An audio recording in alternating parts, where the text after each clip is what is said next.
जन्म से ठीक पहले एक बालक भगवान से कहता है, प्रभु आप मुझे नया जन्म मत दीजिए, मुझे पता है पृथ्वी पर बहुत बुरे लोग रहते हैं, मैं वहां नहीं जाना चाहता। और ऐसा कहकर वह उदास होकर बैठ जाता है। भगवान स्नेहपूर्वक उसके सर पर हाथ फेरते हैं और सृष्टि के नियमानुसार उसे जन्म लेने की महत्ता समझाते हैं। बालक कुछ देर हठ करता है, पर भगवान के बहुत मनाने पर वह नया जन्म लेने को तैयार हो जाता है।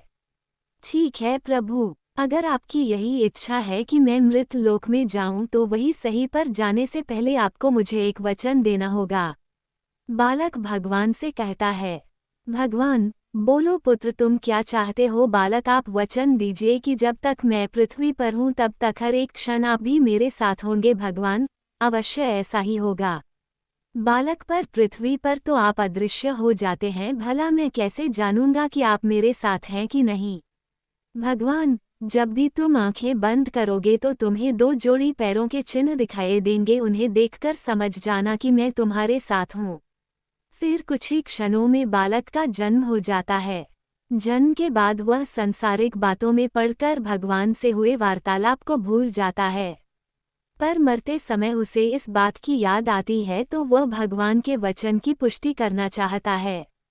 वह आंखें बंद कर अपना जीवन याद करने लगता है।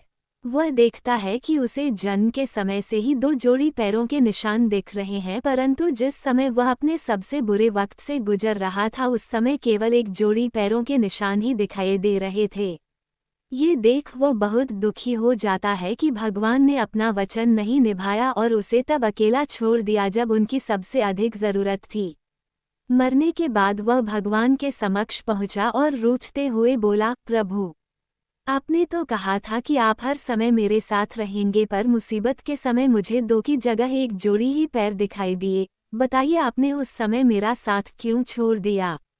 भगवान मुस्कुराए और बोले, पुत्र, जब तुम घोर विपत्ति से गुजर रहे थे तब मेरा हृदय द्रवित हो उठा और मैंने तुम्हें अपनी गोद में उठा लिया, इसलिए उस समय तुम्हें सिर्फ मेरे पैरों के चिन्ह दिखाई पड़ रहे थे। शिक्षा, बहुत बार हमारे जीवन में बुरा वक्त आता है, कई बार लगता है कि हमारे साथ बहुत बुरा होने वाला है, पर जब बाद में हम पीछे मुड़कर देखते हैं तो पाते हैं कि हमने जितना सोचा था उतना बुरा नहीं हुआ, क्योंकि शायद यही वो समय होता है जब ईश्वर हम पर सबसे ज्यादा कृपा करता है। अनजाने में हम सोचते हैं कि वो हमारा साथ नहीं दे रहा, पर हकीकत में वो हमें अपनी गोद में उठाए होता है।